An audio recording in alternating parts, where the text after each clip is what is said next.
গত পর্বে আমরা আমাদের পায়োনিয়ার অ্যাকাউন্টে টাকা ট্রানজ্যাকশন দেখেছি এবং পায়োনিয়ার অ্যাকাউন্ট থেকে আমরা আমাদের ব্যাংকে কিভাবে টাকা নেব সেটাও দেখেছি। তো আজকের পর্বে আমরা বলেছিলাম যে আমরা বায়ার রিকোয়েস্টের যে ব্যাপারটি সেটি দেখাবো এবং বায়ার রিকোয়েস্ট কি সেটি বলবো। তো আমরা যখন ফাইবারে কাজ করে থাকি, ফাইবারে আমাদের যে গিগ, সেই গিগ রিলেটেড বিভিন্ন বায়ারের রিকোয়েস্ট আসতে থাকে। তবে সেটি ইনস্ট্যান্ট আসে না। আপনি যখন কাজ করবেন এবং করতে থাকবেন, এরপর আপনার যখন গিগগুলো সেল হবে এবং অর্ডার আসবে, দেন আস্তে আস্তে আপনার এখানে রিকোয়েস্ট আসতে থাকবে। তো কী ধরনের রিকোয়েস্ট, সেটা হচ্ছে আপনার গিগ রিলেটেড রিকোয়েস্ট এবং প্রোফাইলে যে আপনার এক্সপিরিয়েন্স অ্যাড করেছেন এবং ক্যাটাগরি অ্যাড করেছেন। তো যার যার অ্যাকাউন্টের ক্যাটাগরি অনুযায়ী এবং যে গিগ, সেই গিগ রিলেটেড অফারগুলো এখানে আসে।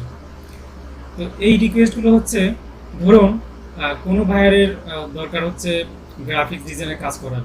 তো আপনার যদি এই রিলেটেডের গিগ থাকে, তো এই রিলেটেডের অনেক রিকোয়েস্ট পাবেন। তো পার ডে সর্বোচ্চ এখানে 10টি রিকোয়েস্ট আপনি সাবমিট করতে পারবেন। এটি হচ্ছে এই বায়ার রিকোয়েস্ট হচ্ছে আরও একটি গুরুত্বপূর্ণ বিষয়। এবং এখানে যদি আপনি সুন্দর একটি রিকোয়েস্ট সাবমিট করতে পারেন এবং বায়ার যদি দেখে মনে হয় যে আপনি কাজ পারেন এবং তার কাজের ভালো রেসপন্স আপনি করতে পেরেছেন এবং আপনি তার এই যে রিকোয়েস্ট করলো সেই রিকোয়েস্টের অ্যান্সার ভালো করে দিতে পেরেছেন, তো এটি দেখে বায়ার যদি মনে করে যে হ্যাঁ আপনি পারফেক্ট, দেন আপনাকে আপনার সে কাজ দেবে। তো মার্কেটিং করার পাশাপাশি আমরা কিন্তু এই যে বায়ার রিকোয়েস্ট, এই বায়ার রিকোয়েস্ট থেকেও আমরা কাজ নিতে পারি। তো এখানে যে ক্যাটাগরি আমাদের যে ক্যাটাগরি, আমার যে এখানে কাজের ক্যাটাগরি ছিল, সেই ক্যাটাগরিতে আমি যদি এই যে ওয়ার্ডপ্রেস নামে কথাটি সিলেক্ট করি, অর্থাৎ এটি হচ্ছে ওয়েব পেজ ডিজাইনের। তো ওয়েব পেজ ডিজাইন রিলেটেড এখানে দেখুন যে অনেকগুলো অফার আছে, $10, $150, $15।